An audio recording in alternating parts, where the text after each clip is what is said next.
The Oregon City Library Board meeting will come to order at 5:05 p.m. In attendance are Ken Hall, Larry Osborne, Cynthia Andrews, Scott Edwards, Nick Berkman, and Carrie Linder, as well as library staff Maureen Cole and Denise Butcher. Our first item is approval of the minutes from last month. You should have received those via email last week. Are there any corrections or additions? Motion to approve. Move to approve. Second. Second. All those in favor of approval of the minutes say aye. Aye. Opposed? No. Minutes are approved. The next item is public comments. I don't see any. So we will move on to the next item, board member update from our library director. Right, so we are adding an item to the agenda this evening, and it's under board member update, great title. So yesterday I was contacted by Suzanne Jefferson, who had the very sad and bad news that she has to resign because she has a new job and she can't make it to the meetings because of the new job. So she thought she could because she's going to be able to work from home eventually. I mean, she knew this kind of when she got reappointed, but she's not going to be able to work from home for like months and months. So she's going to miss too many meetings. So she had to resign and like effective immediately. So she feels really bad about that. She says she's sorry. Thank you for letting her serve, da da da. So we were left with a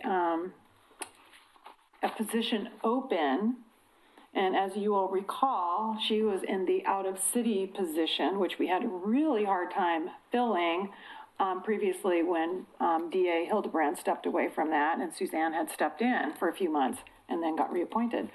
But as I recalled that you had interviewed another candidate for that position, and so I got in touch with David Goldberg, who I believe him when he says he's still interested in this position.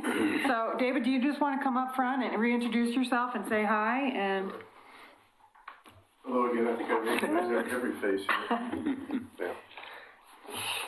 So it was quite a surprise to get this strange email with a woman on bended knees. Saw this person. I'm glad it's worked out. Yeah.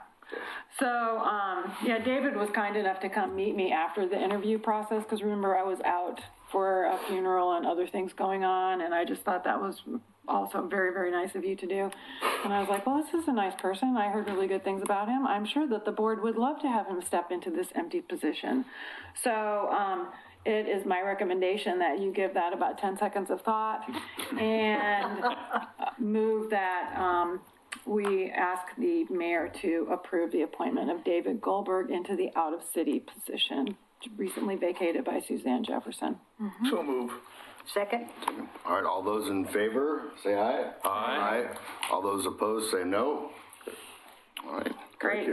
And then David was available to sit with us tonight. I don't think it's quite appropriate that you come to the dais, but he does have the documents that, we always do like a third copy just in case somebody shows up and like, thank God you're here. Okay. Thank you so much, David. Yeah. Mm-hmm. Good.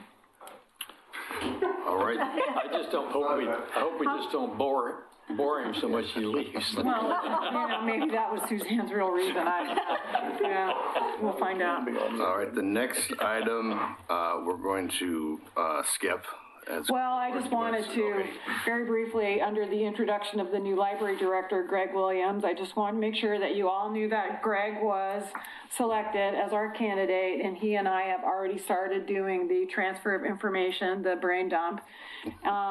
He did attend last night's city commission meeting where Scott gave his update, which we'll talk about later, but at that meeting, because he was there, he was able to be introduced to all the city commissioners, which was great just to kind of get that, done ahead of time and meet a bunch of the department heads too. So it's great that he's willing to spend time like so quickly. And he really wanted to be here tonight and meet all of you. And he apologizes for not being able to, but one of his current responsibilities, a meeting somewhat like this, got moved till tonight, so he just couldn't avoid it. He felt like he had to, on his way out, he doesn't want to burn bridges and all that, so, which is very professional and what we expect from somebody, right? So anyway, he sends his greetings and can't wait to work with you, and just want to let you know, I feel like you're in really good hands. I had a chance to speak with him last night. I was just going to say the same thing. I think we're going to be in good hands. Yeah.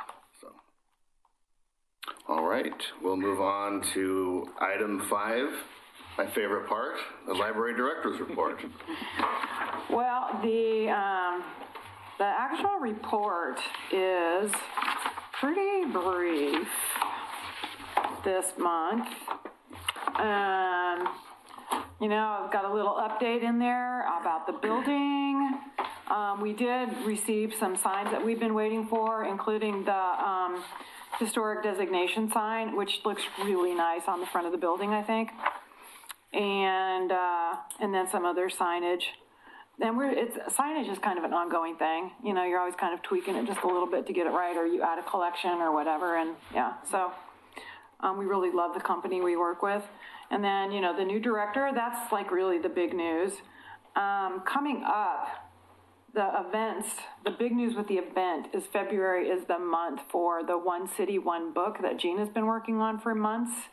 And February kicks off with a book giveaway, which is supported by the Friends and the Foundation. And the foundation is paying for the author visit, which is at the end of the month, February 27th. And then there's a few programs in between, specifically in alignment with themes or topics that are in the book. So the book is The Girl Who Fell from the Sky by Heidi Duro, and it should be really, really good. So it's also a nice opportunity for a partnership with Clackamas Community College, at least a group from there. And she hopes to make this an annual thing. So I hope you're able to attend one or more of the programs. And then statistics-wise, I did include statistics from October, November, and December, which I had, I was gone, and then I was like messing with them and all that stuff. They are going to look much the same, except I did want to mention in November, like if you don't capture, at least I didn't discover a way, because I didn't really look, a way, like, I give you a count of how many followers we have on Facebook and all those. Well, if it's already after, like, November, it was already updated to December by the time I looked at the number. There's no way for me to go back and see where we were, like, on November. So that's blank on November statistics. So that's what's going on with that section.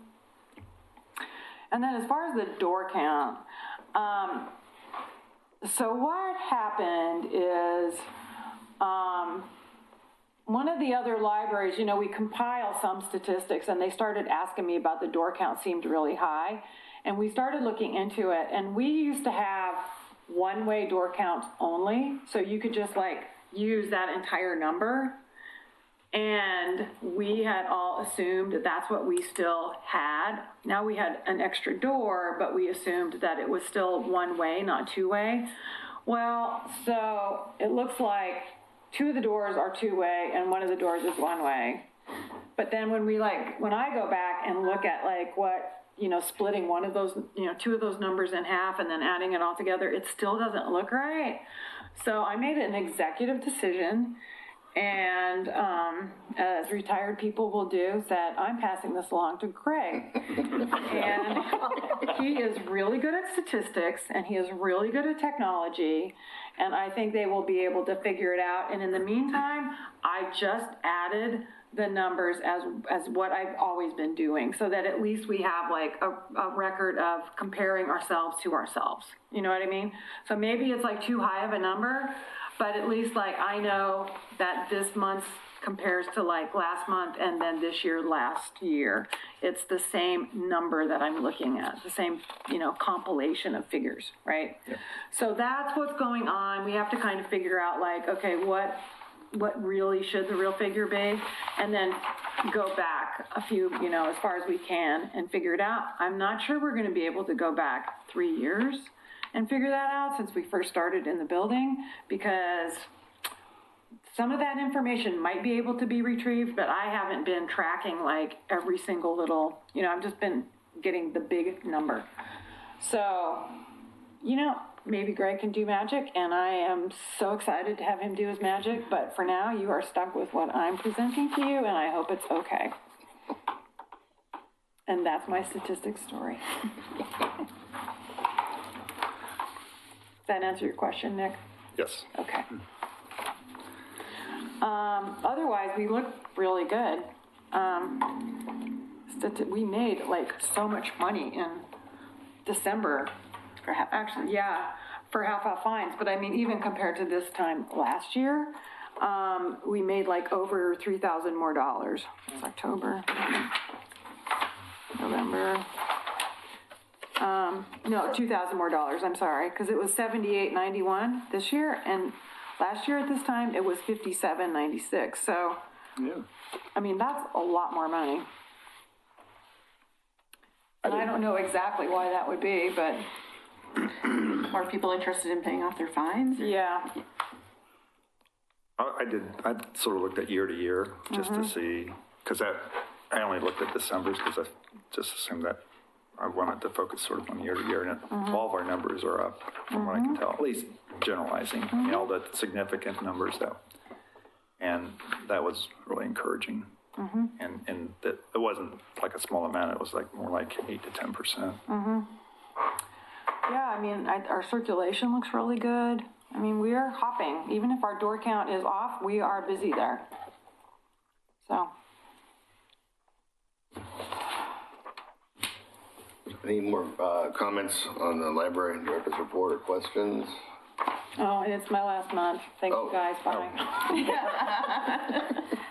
So, Okay, in the minutes that were from the Canby board meeting, those very snarky minutes. Yeah. It was saying that, we're out of proportion and that has not been the case as we've looked at the data. So how did that Well, come out? and I don't know how they look at the same information that I look at, as far as I know. And I'm not sure that is the reflection on the collection that they think it is.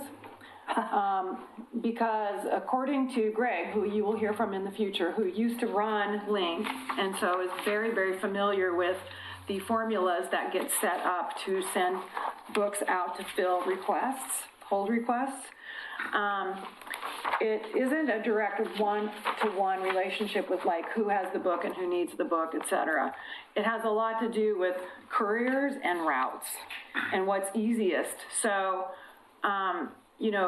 if a library is closer to another library, and maybe that makes sense, and I don't think that's it because I know it goes to a central sort every time. He could explain it a lot better, but that ratio of like what we're loaning and what we're borrowing is not the direct reflection on our collection that it sounds like. And he can explain that better to you, but that's what I've picked up so far.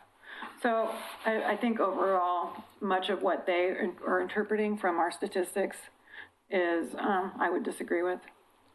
I think the other thing too is that, we've watched that number really closely, and it's been decreasing over time. It's and improving. I would imagine that it's going to continue. I think some of it's still recovery from with the new building and that type of thing. And then I was going to make a wise. But, let's not be recorded making too snarky of comments, because we don't want to go down that path. The other thing is that you have to look at, I was interested in some other statistics besides just taking one number. And what I'm referring to is that, there's other measures that might have indication about this. We may have our city might be requesting more books because we have more readers that are, I think there's other statistics that we could use to compare that would give us a better feel for it. Well, we do have twice as many registered users in Oregon City.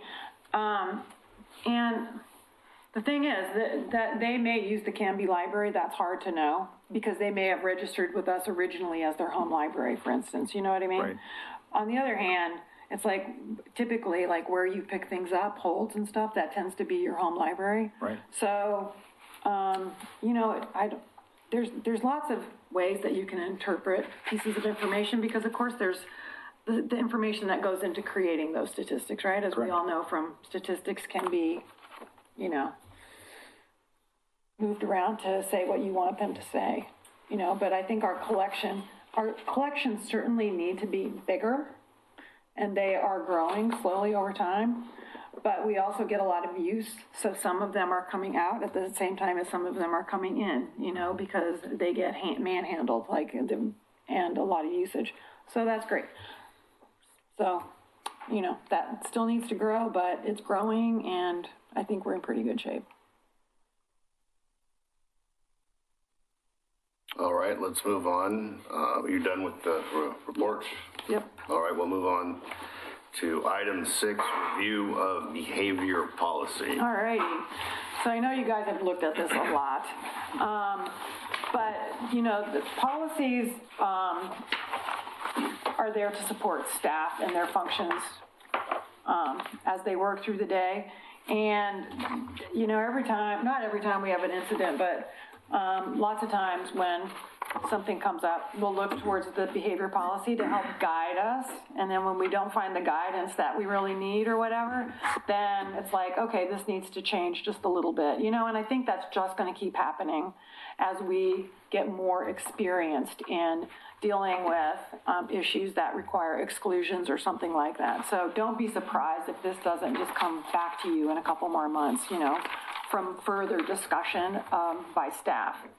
I want you to know that I have run this by the attorney, and he's absolutely fine with the changes that I'm requesting. So first of all, we have a document called the behavior rules, and we call it behavior policy all the time. So I just wanted to change that so that people know that we're talking about the same thing when we say behavior policy.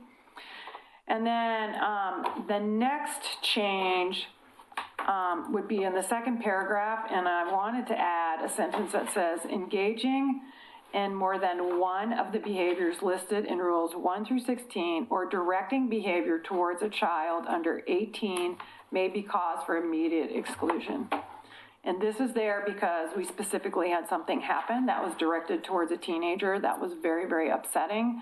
And at the time, this led us to the person left for the day, but there was no exclusion. And upon further reflection, we were like, yeah, that person needs to be asked to stay away for at least a week. Fortunately, they haven't been back, but, and we wrote up the exclusion, but it was after a lot of conversation. And then the next change that would have gone along with that event that happened is that the rule number 1 currently includes a segment that says, behaviors that disturb, blah, blah, blah, but not limited to harassment as defined in ORS 166.065, conduct that involves the use of abusive or threatening language or gestures, and then goes on to some other things. Unreasonable noise, loud or boisterous physical behavior. When you look up the definition of ORS 166.065, which I believe I sent you part of the text, the appropriate text, it's very much not in alignment with something that is unreasonable noise or boisterous physical behavior. It's really much like you are threatening somebody. And basically, which is what it says in the next phrase, conduct that involves the use of abusive or threatening language or gestures.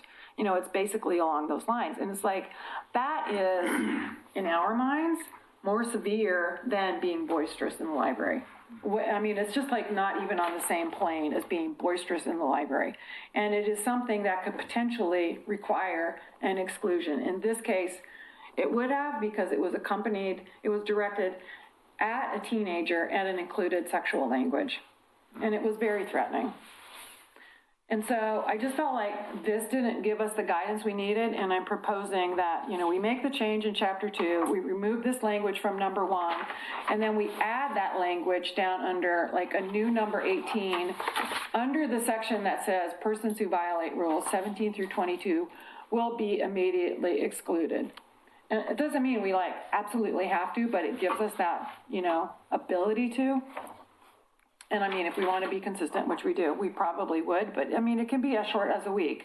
But it is like, you don't act like that in the library, and you don't come back tomorrow. You like have to go home and think about it for a while, or wherever you go. So that is, after lots of discussion with the staff, Denise and I back and forth, staff is good with this, our attorney is good with this, that is the recommendation I made to change our behavioral rules, now policy, hopefully, and effective immediately. Any questions? I have a question. So 17 through 22, now that you explained it, I mean, I just looked at the changes. Yeah.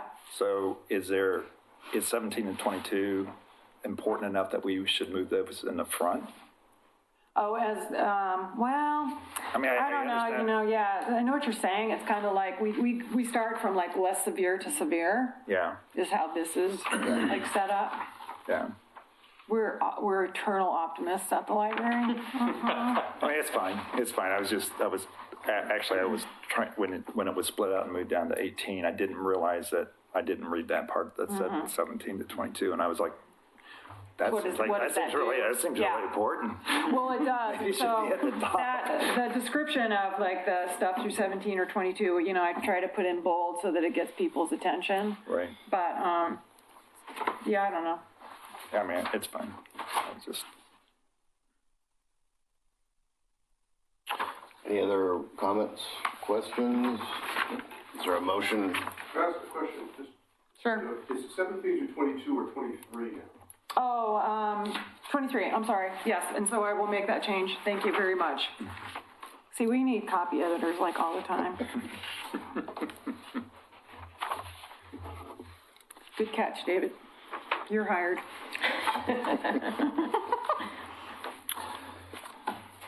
So do you want a motion to disapprove this? Yeah, I would like a motion. Okay. Yeah. Move we approve with the change in numbering. Yeah. I'll second. Second. All right, all those in favor, say aye. Aye. All the opposed, say no. All right, board has approved the revised behavior policy. And now we'll move on to the next item, the annual review of library board bylaws. Just a comment on this. Make sure we have the date that it was adopted and date effective on the document, Yep. please. Sure, we can update that. Yeah. It's not a content thing, it's just a protocol. Should be done with all of the policies, Yeah. especially if somebody's got the whole copy.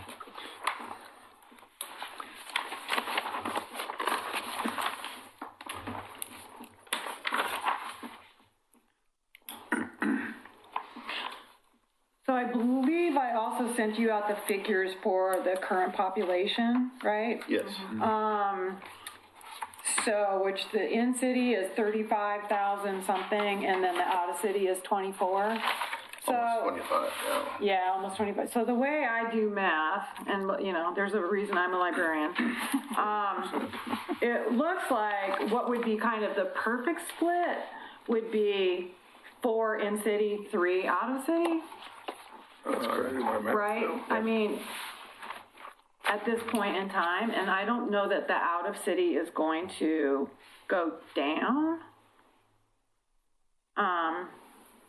You know, I would be surprised if that's because it's kind of steadily grown. So, I mean, that's the only, I mean, that doesn't have to be like, I just think that's important to remember, especially because at the county level, when we go to our meetings, our LDAC meetings, the representation for unincorporated areas, it's really, really important to a lot of people in the room. right. You know, that it be even. And that would be one change that we could make that says we've really addressed this. You would kind of lose that at large, but I mean, what's the purpose of the at large, do you think? Flexibility, maybe, or Yeah, but I mean, the at-large, the way I was interpreting it was just somebody that's kind of looking across both of those areas. So that, but Oh, okay, But that's a good but you're point. right in terms of the numbers, because I ran through, I did all the calculations. Good, I'm glad our math is good. Yeah, it's real, I mean, if there's 7 members, it's really, like, it's right on the, right on 4, Right. 4 and 3. Yep. And then I tried to, Actually, I think it's 2.8, so we need to get a 0.2 of a person somewhere. well, if we had the at-large, then we need 3.5 and 2.5, but I didn't know how that would work. I think that would But I be was tough. trying to figure it out, but I ran out of time, so I'm just kidding. Yeah. Good. Close enough, and I'm in the close enough club, so, 3, rounded up to 3. So, I mean, I don't know if it's a big enough deal to like make an actual change, because this actually is, codified and has to go through a big process for that one change, Well, could we informally use the at-large position to even up whichever direction it goes in the future? Like if everybody moves out of the city, could we then ad hoc specify, well, we're gonna, for the at-large position, this time we will get somebody who is out of the city? I think you could informally try for that. I think one of the problems has been with out of city is just even recruiting people from out of the city. I That's, understand that, yeah, so I mean, that's a whole different problem. But I think you could probably like add, and I could run this by Katie and the city recorder and our attorney if we needed to, and just say, I think you probably could say each year, like this year, this is the population. It would be our preference to get an out-of-city person in this position this year, Yeah, I like that. Rather And than then, I mean, it is a 4-year cycle, but you could keep looking at it. So that's the thing. It's like it would be a person for 4 years in that position. One thing that I thought with, in terms of the at-large is, and sort of justifying it in my mind, was the fact that Oregon City has more skin in the game because of the building, and we're getting some financial support through the city, and we're getting a lot of services through the city. We are. And so when I looked at it from that standpoint, the at-large for me kind of made sense, because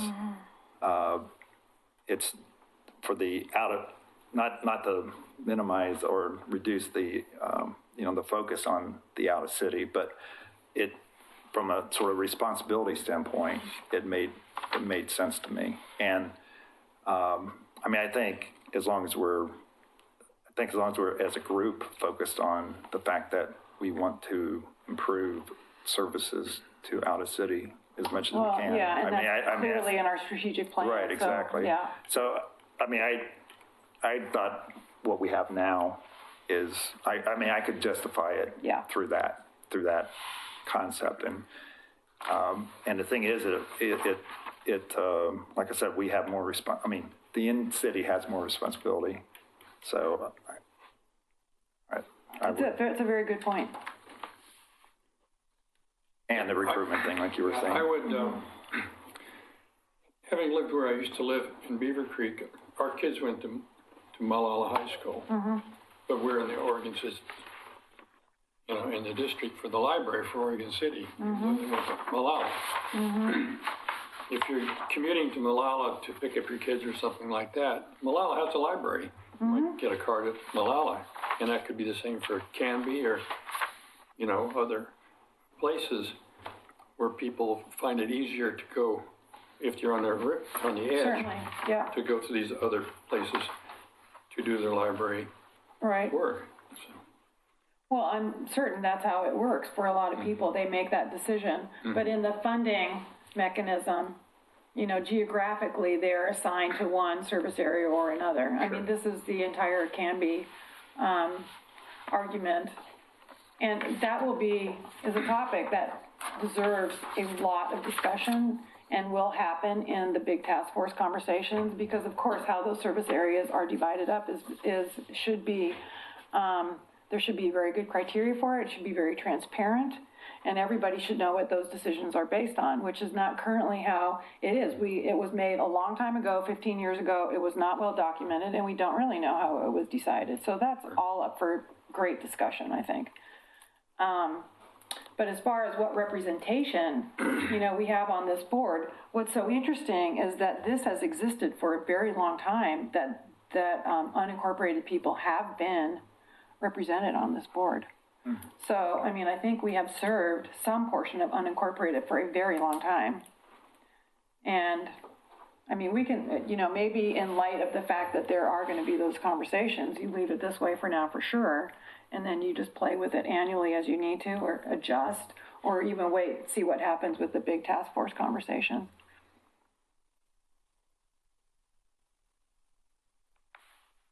So we don't, if I can summarize the thought, right now, no one feels that a change is necessary, is that correct? That's my feeling. Yeah, it I'll doesn't seem agree. like it. Yeah. Yeah. And just because we review them annually at this meeting doesn't mean we couldn't change them if some Yeah. major change decision comes out of that LDAC meeting, right? Absolutely, anytime Okay. you could look at them.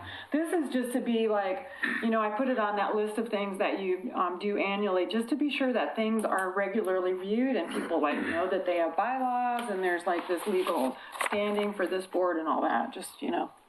That's the only reason. And the only reason I even really wanted to emphasize it this year is so that we have that awareness of the population split and making sure we feel like we're doing our part to represent unincorporated. So, given that, are we Yeah. going to talk about the bylaws in more detail? We totally can. I have a couple recommendations. Sure. On line item on 5, on page 1, down Yep. at the bottom, Yep. it says, I can't really read it, but it's Represent the interests of the library users of the city? of the city.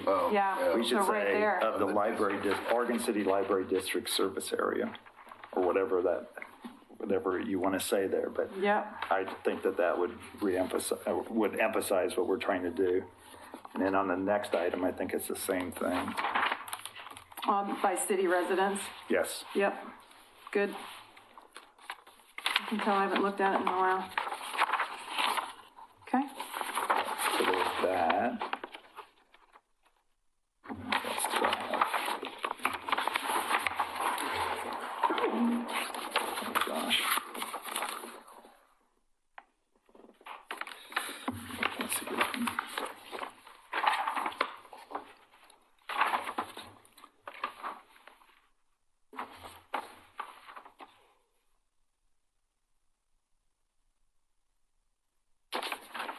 Oh, I'm supposed to, I'm sorry, file a member's resignation with the chairperson as soon as possible. So I'll send you that email, Scott. Okay. Sorry, Nick, go ahead. I'm trying to see what I was trying to make here, so, Carrie, what's that one? Can you? 6 under page 3? Meetings, I think it's, under meetings, maybe. Okay. What was I trying to do? Formal agenda items must be submitted to the staff Oh, representative. yeah, the days. Is 5 days enough? I thought you had to post it on, So you can yell at me if you want, but here's what I've been doing. You wouldn't do that to a person who's retiring, I'm sure. So the city commissioners would like thank you. agendas out and posted a week before a meeting. And I think that is a great goal. However, because we always include statistics with what we do, those statistics are rarely ready by that far in advance, especially depending like this week or this month. The first fell on a Wednesday. I mean, it was just a week ago. I can't get statistics even like in my hands by a couple days later. So I've been doing my very best to post an agenda by the Friday before the Wednesday, and none of you has ever complained. Bless you. And then like this time, I even had to revise the agenda.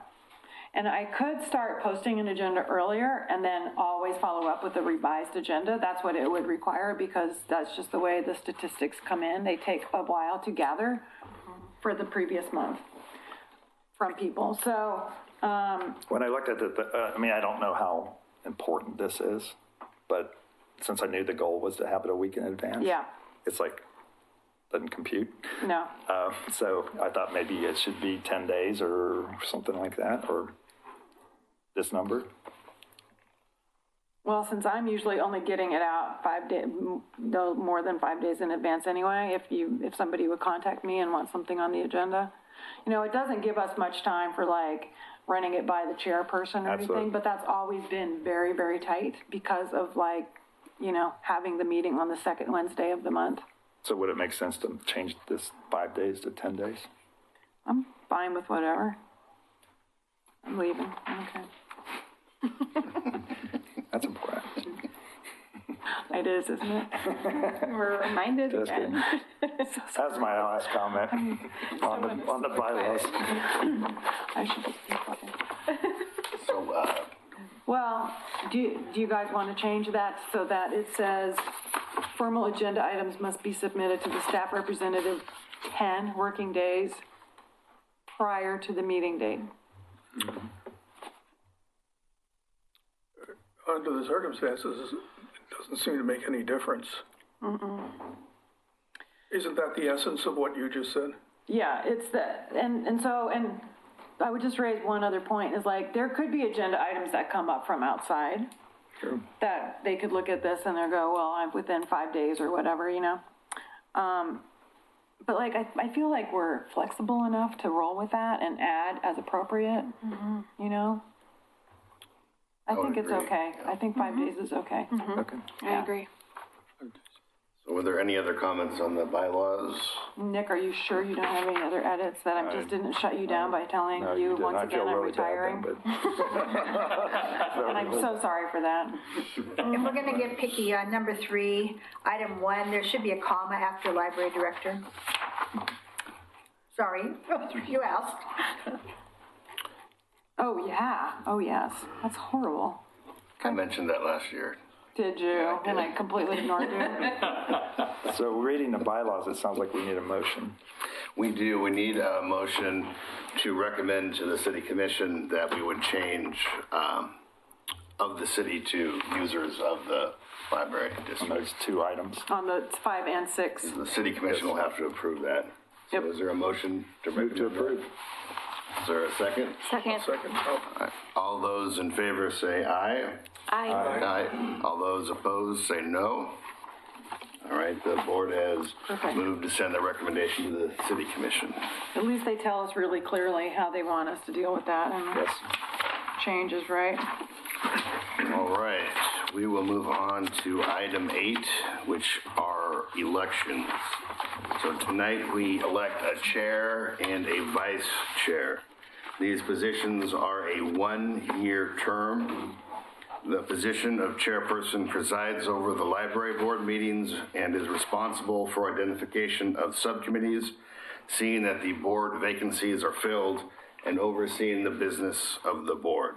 The vice chair assumes the responsibilities of the chair in the absence of the chair.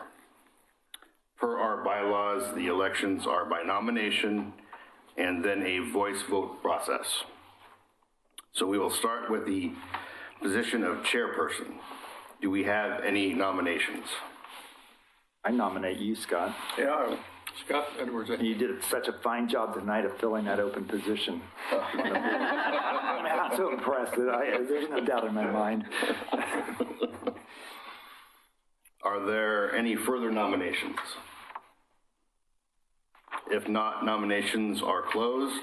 All those in favor of Scott Edwards to serve as chairperson, say aye. aye. Those opposed, no. Scott Edwards is elected as the chairperson of the Oregon City Library Board for 2020. Congratulations, Scott. That was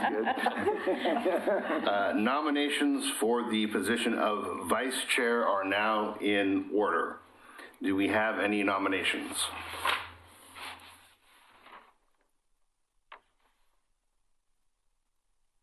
Who wants to do it?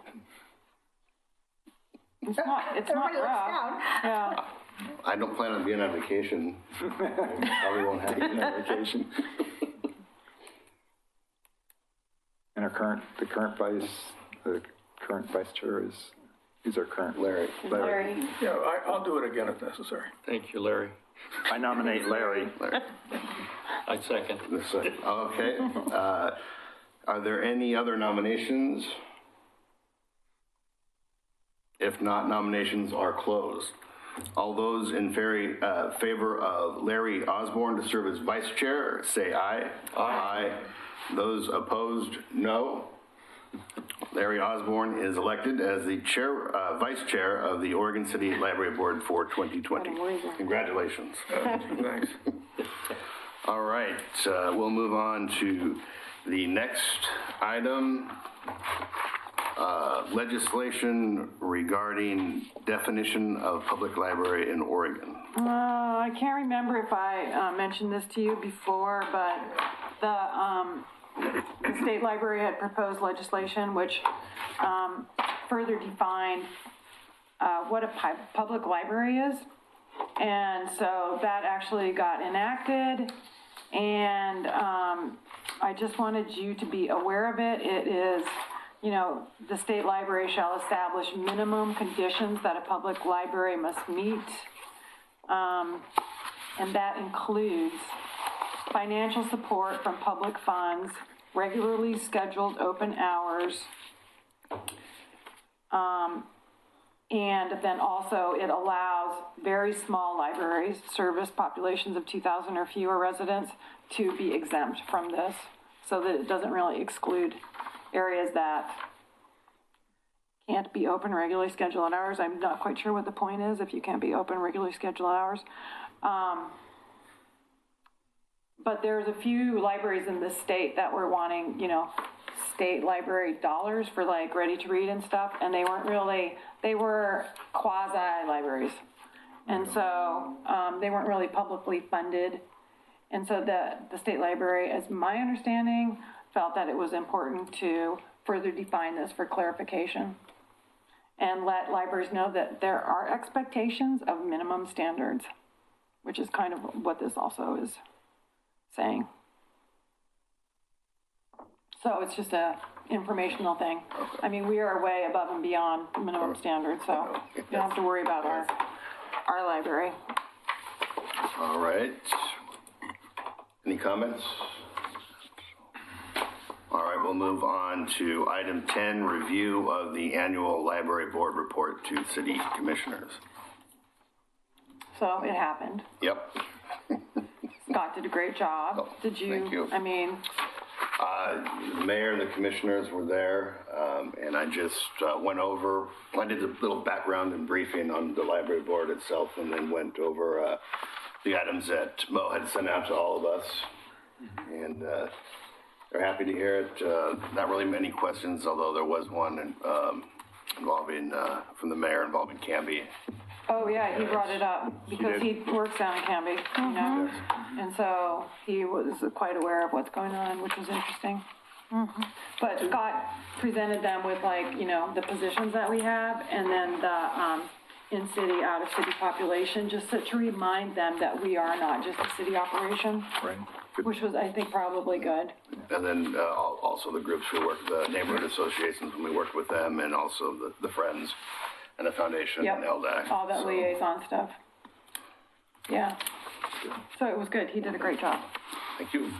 All right, we'll move on to item number 11, communications. Nick, do you have an update from the Library District Advisory Committee? Yes, we do.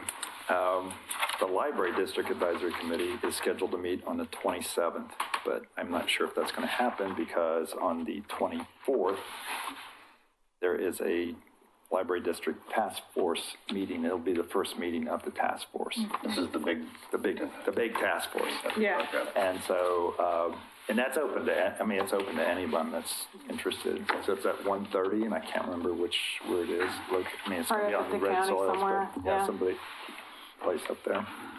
But so that's the next step basically, and they have a tentative scheduled plan, and it goes out about a year and a half to get it totally completed. That's it. That's it. Okay, and that's the 24th, and is this up here? Yeah, Red Soils. What do you know what day of the week that is? It's a Friday. It's a Friday. Okay. And then, as Nick mentioned, the 27th is supposed to be a regular LDAC meeting in the evening. I don't really know what's on the agenda to talk about, but I think it was anticipated that the other meeting would occur earlier, is what I'm thinking. oh, okay, I see. So you think that because of that, it I'm might expecting be it to be moved canceled. a little bit, because it's a lot of the same, characters.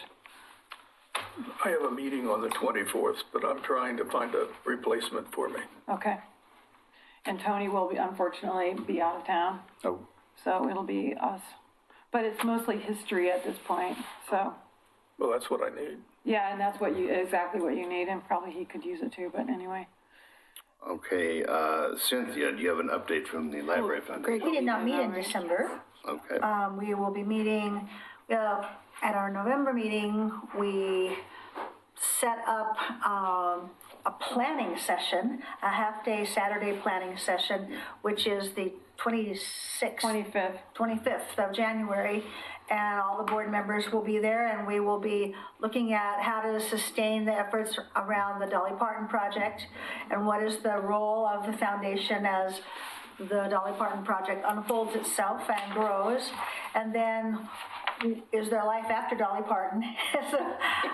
What will be the next focus or set of foci for the foundation, and what does that mean in terms of money and staff time and that sort of thing. So what we're particularly looking at and interested in getting resolved at that meeting is a plan for the longevity of the Dolly Parton project and reducing the foundation's responsibility for that by perhaps having a subcommittee of people that work on that more directly.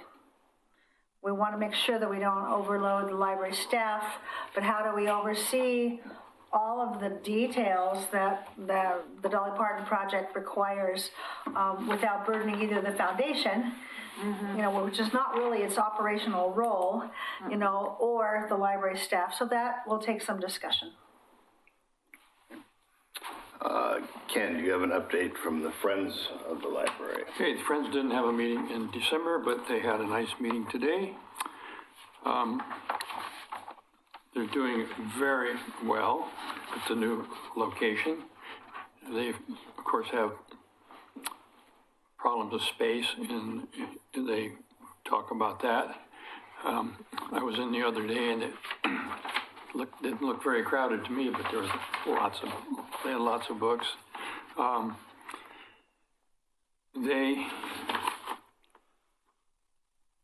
They made a commitment to the summer concert funding to have the summer concert people up to $2,500, and they're doing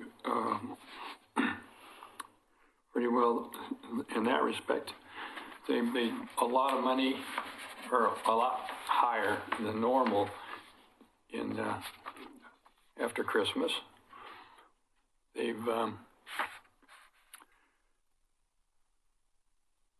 let's see, yeah, they did very well Black Friday, they said, and they had their membership drive luncheon, and they felt they did very well there. And they're pretty happy, it seems to me. They're doing quite well. They got money in the bank, and they like to give it to good projects, such as Dolly Parton and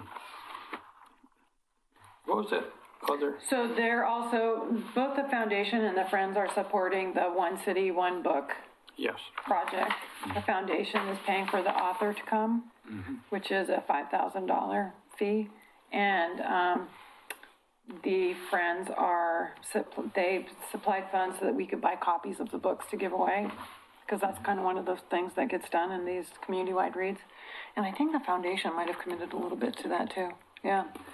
So they're both being extremely generous, and the Friends have really come through. This commitment they made today was for to help support the summer concert series that we have in conjunction with the summer reading programs, which have been very, very successful and directed at kids, even though they really end up being like for all ages.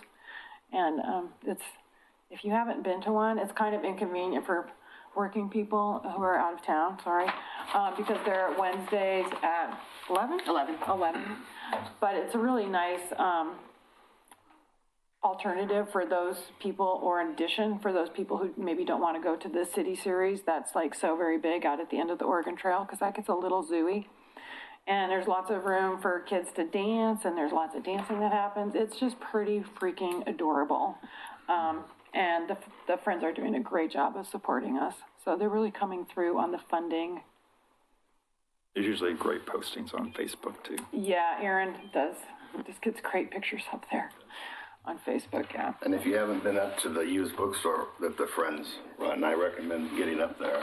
Oh, It's always absolutely. a mistake when I go in because I walk out with like 15 bucks. They Just had to buy a love new you. bookshelf, so. Yeah, they love people like you.